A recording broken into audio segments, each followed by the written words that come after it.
Don't sell your silver, gold, or commodities. Here's why.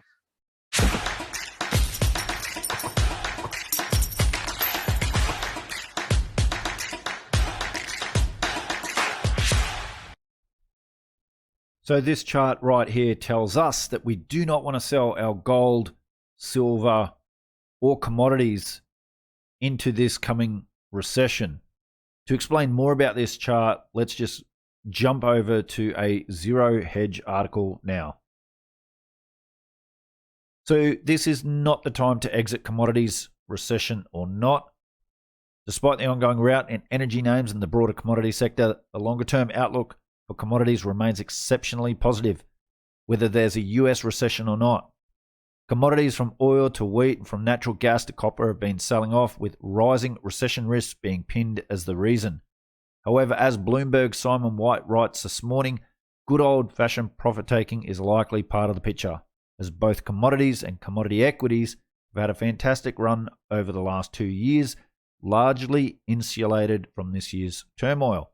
And absolutely, I've taken some profits, as I've shared in other videos, both on some gold and silver plays, but also on my coal stocks. I've taken some profits on there. So yeah, I've done a little bit of profit taking myself. The usual caveat is necessary that nothing moves in a straight line, and continued profit taking and fear of recession could see more downside in the next 2 to 3 months, but cheaper prices could be used to add to existing positions or look at out of the money calls. Now, I've done a couple of videos on options, mainly selling of options, but also buying options. So I'll put a link in the description below to those 2 videos if you haven't yet watched them, which I, once again, highly recommend. To be sure, fear of a recession is legitimate, and with growth falling and the data show it will continue to fall, it is merited to price in a growing probability, that's probability not possibility, of a recessionary outcome. But as White notes, selling commodities is less legitimate. One thinks there's a recession coming, especially with the backdrop of very elevated inflation. The reason is that commodities are not equities. They do not, as equities do, sell off before the recession begins, bottom during the recession, and start to rally before the recession ends. Instead, commodities, based on the Bloomberg Commodity Index, which is data back to 1960, rally into the recession and then are flat over its duration. However, there is a difference for recessions that were caused by a rise in commodity prices. Example, the 1973 to 75 recession. You guys that follow this channel will know I've been banging on about the 73-74 recession for a long time now, and the comparisons to today, and that I see that playing out again in a similar way. Anyway, in these cases, commodities rally after the recession begins, as the initial fall in price actually eases the growth problem, allowing activity to partially recover, i.e. making the recession less deep, which is enough to allow them to rally through the downturn. Thus, even if we get a recession, commodity triggered or not, it does not make sense to fully divest oneself of commodities or equities such as energy and materials.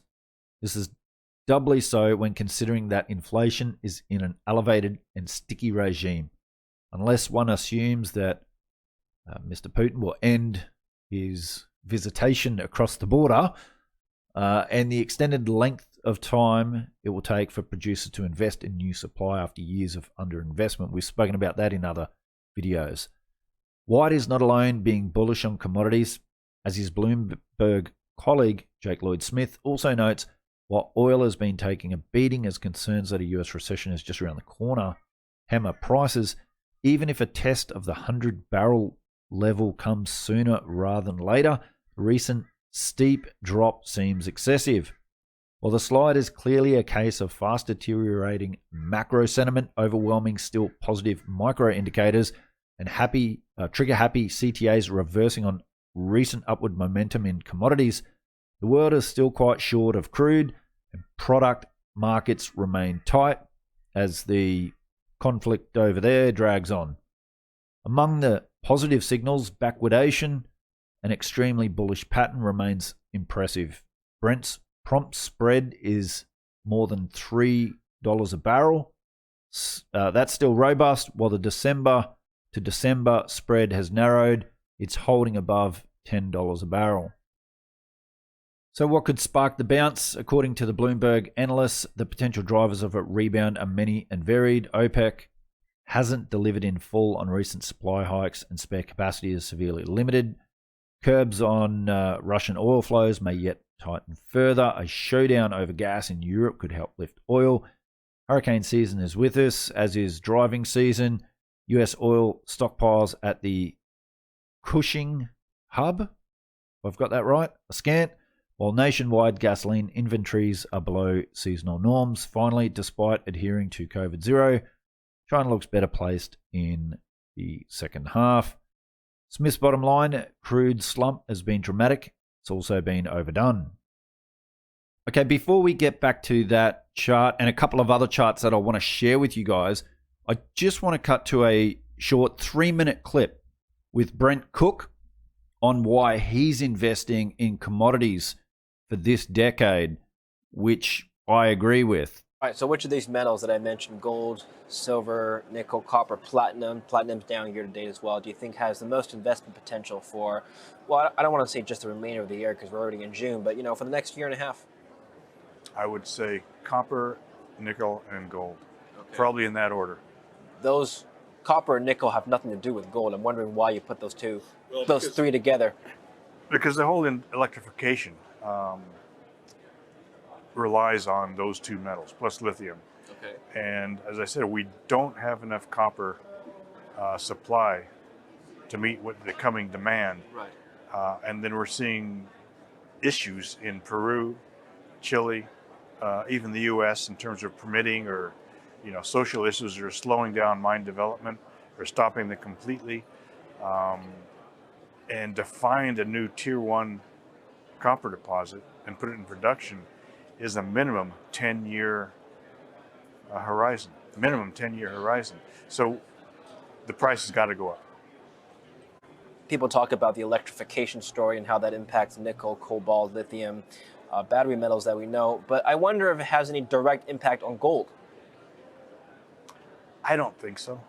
No, I don't think so. Gold is a separate, a concept, I guess.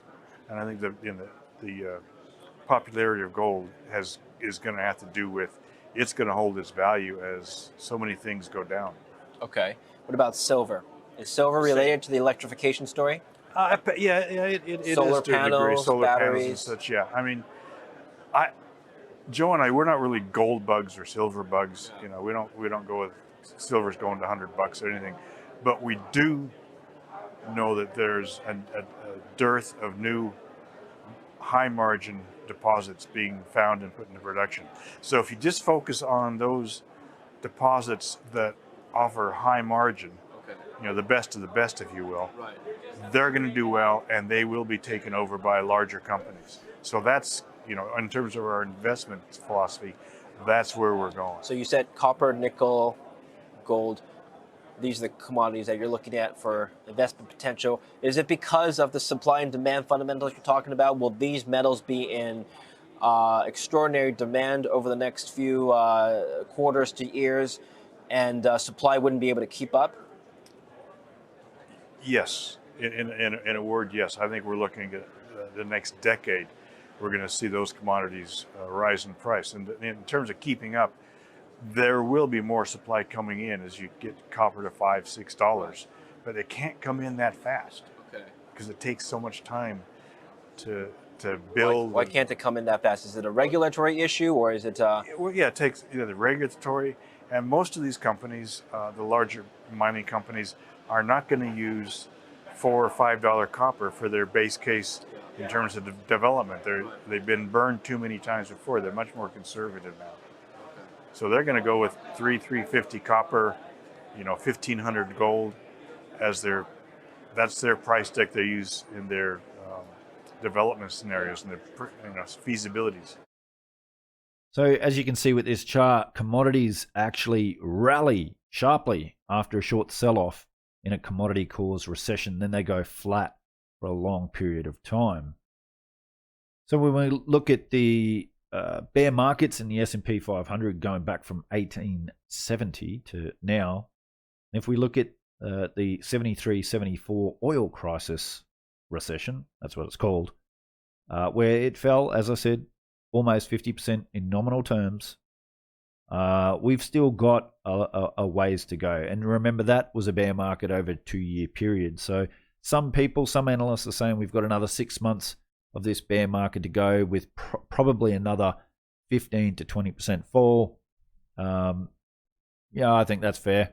It could go a little bit longer, could be a bit deeper, but that's a fair enough call. So we got to remember the 1970s. So that 73-74 period when CPI was rising quite sharply. The Fed raised rates to try to combat that, and then they were very quick to reverse, and they were like, yep, job done, we've beaten inflation. And then all of a sudden CPI started taking off again towards the back end of the 70s. And it was in that back end of the 70s when the world was starting to lose faith in the US dollar, and we had Carter bonds issued. And I've done videos speaking about the history and what was behind those Carter bonds, where the president had to issue treasuries that were backed by the Swiss franc because of the inflation problem here. And I've shared this chart before, but if you go back and have a look at the annualized returns for the whole 1970s, what were the best performing assets in both nominal and real terms? Well, it was oil and it was precious metals. So energy and precious metals. And as we go through the 2020s, I think energy and precious metals are going to do exceptionally well as well on an annualized basis. But doesn't mean it goes up in a straight line, does it? And I've shared this chart before as well. But once again, during that 73-74 recession, remember what that article said was that commodities actually rally after a short little sell-off. And you can see that silver actually rallied during that period of 144%. And then I'll show you a chart in a second where it just went sideways, just like that article said. And then towards the end, when we had that big burst of inflation and people were losing confidence in the currency, then we saw gold and silver absolutely spike like crazy. Yeah, so you can see during the mid-70s, silver just went sideways pretty much, and other commodities as well. So it went sideways, but then we had that spike, and people lost faith, or were losing faith anyway, in the currency. And this chart just shows that it went all for several years. Silver hardly moved anywhere after rising 144% during that recession period, and then we had that big rise towards the end of the 1970s. So I think that's some wise advice from those Bloomberg analysts, and we definitely are in a energy or commodity induced recession. And I can see, and I'll share charts in other videos that show oil and CPI over a long period of time, and the correlation is so tight. And energy prices are going to remain elevated no matter what central banks do. They're going to have to send us into the greatest depression ever, or just lock the whole country, the whole globe down again to get oil prices down, because there is no investment in energy, in oil, coal, gas, and that means that prices are going to remain elevated. The whole ESG movement, I've talked about this in other videos, makes me believe that energy is going to be elevated this decade, which means CPI is going to remain elevated, and eventually people are going to lose faith in currencies in the value, in they're keeping their purchasing power. And I think commodities and precious metals are definitely going to be the place to be this decade ahead. But as you guys see, they'll rally in a recession. They'll go sideways for a period of time, and unlike stocks. So anyway, what do you guys think? Love to see your thoughts and opinions in the comments below. If you like this video, please hit that like button. Really do appreciate it, guys. Take care, and I'll see you all again on another episode of Finance Uncut.